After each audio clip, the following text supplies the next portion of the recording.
is Let's Get Retro. I would look at every Gauntlet port that's out there, from the good to the really, really not so good. Anyway, let's watch.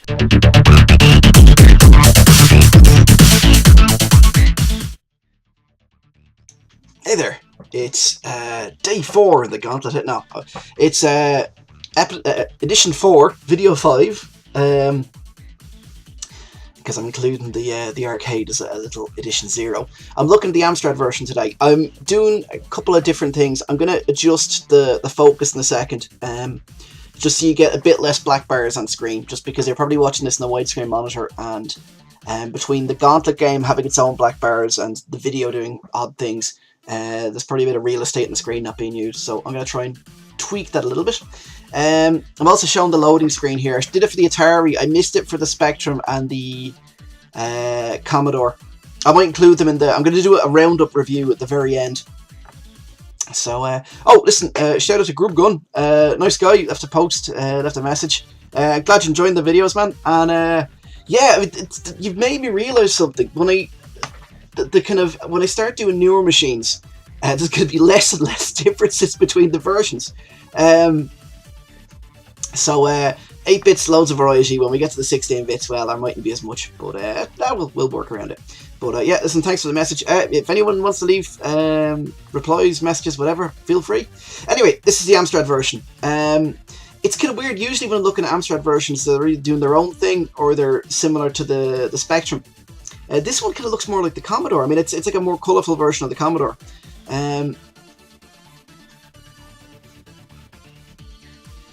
Straight to level 4. He's a little bit blocky. He looks like he's got that caveman look. Obviously, this guy, this particular version of Thor shelled out a bit more for his axe because it looks like a little bit of gold in it there. Actually, the more I look at this, it is different from the Commodore.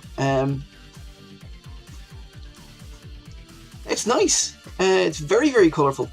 I still think I prefer the Spectrum. I didn't think I'd be saying that coming in. I mean, I know I'm going to look at some other versions. I do have my own personal favourite version of Gauntlet, and I haven't covered it yet. My favourite home port of Gauntlet 1.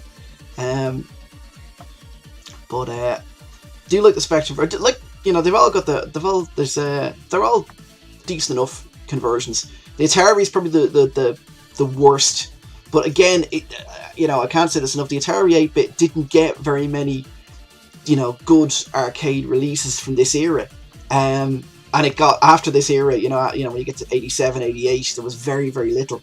I mean, there's people I know. It was big in places like Poland, and people did their own, you know, conversions of games later on. There was a conversion of Outrun. I don't think it's finished, sadly, but someone did a really good job at trying to port it. But anyway, yeah, I mean, the Atari, you know, it isn't fantastic, but I mean, it is there. It's playable and it's enjoyable with 2 players. But Commodore's decent. Specky is amazing. And the Amstrad one, it's pretty good. I would have thought it would have looked a little bit better though. I mean, a little less blocky maybe. But and if this sounds like I'm being a bit critical, I'm not. It's just I don't want to go into each video going, oh yeah, they're all good. So I'm trying to find flaws in everything really. But no, perfectly good, perfectly playable. Keeps the whole spirit of the arcade. The screen, by the way, the screen size you're seeing here now, hopefully, is the same as in what you would have seen on the Commodore. Like I said, because of the way I do my videos and convert them and take them from emulators, quite often you'll get a bit of unused screen. So hopefully that's going to be gone now in future. But anyway, we're up to level 8. And this is where it all starts getting a bit different. That looks lovely. Lovely solid looking walls there.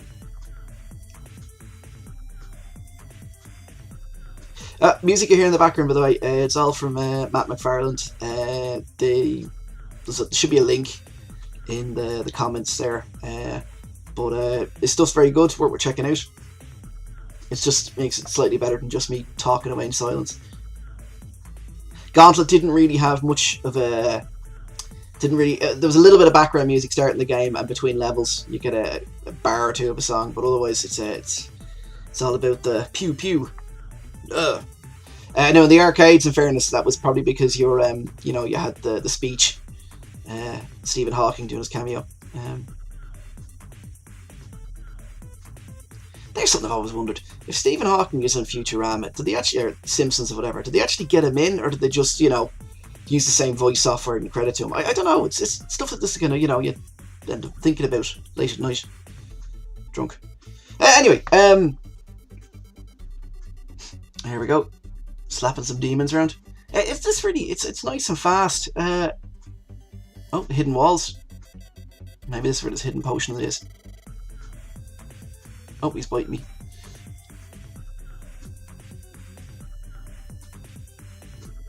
I really should get a... When I try and do the roundup, at some point I might try and rope somebody else in for some two-player action. Or I could just pretend I have and try and use 2 joysticks at the same time. The only hope I have of getting... unfortunately, my daughter is really too young to play the likes of these. My son is way too young. He's less than a year old. And my wife, the only... funnily enough, there's one game she'll play, video game, and it's actually Gauntlet Dark Legends, or Dark Legacy. Was it Dark Legacy or Dark Legends? Hang on.